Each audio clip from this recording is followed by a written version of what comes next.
The way of transgressors is hard to quit.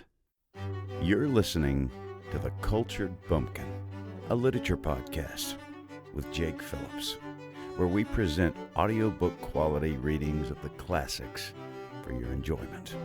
Thank you for stopping by. And remember, just because you're a bumpkin doesn't mean you can't be cultured.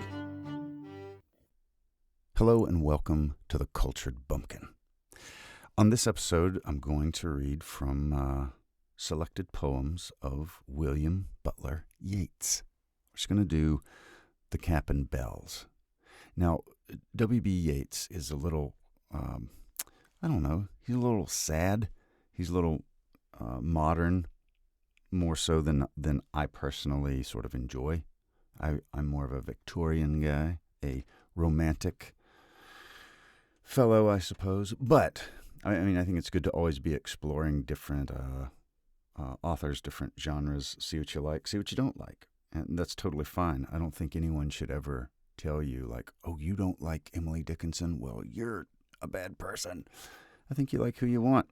In this case, I'm going to read The Cap and Bells. And I don't know what I think about this. I read it earlier, and I'm like, I didn't have a reaction. I wasn't sure what to think, and I'm still not.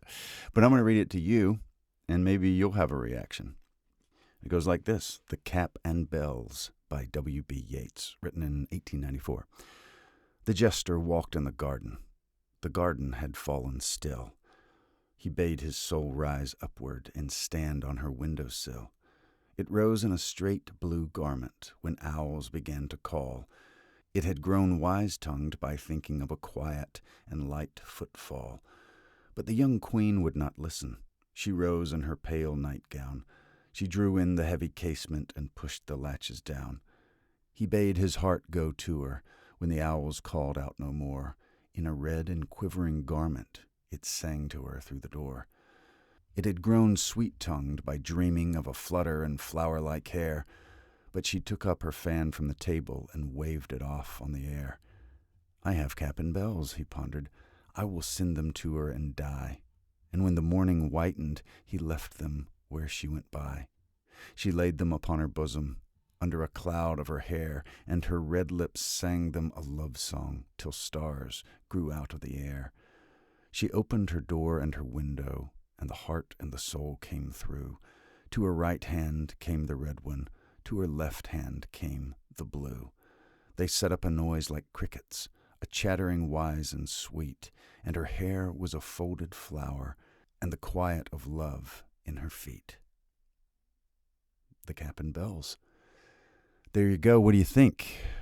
And remember, if you subscribe to The Cultured Bumpkin on YouTube, you can hear a lot of stuff, and also the lives. I do lives a lot where I read and record these things and audiobooks and stuff. And then my Patreon, you can hear it all ad-free, along with some other stuff. So check those links out in the bio if you're so inclined. Thank you very much for listening. And remember, just because you're a bumpkin doesn't mean you can't be cultured.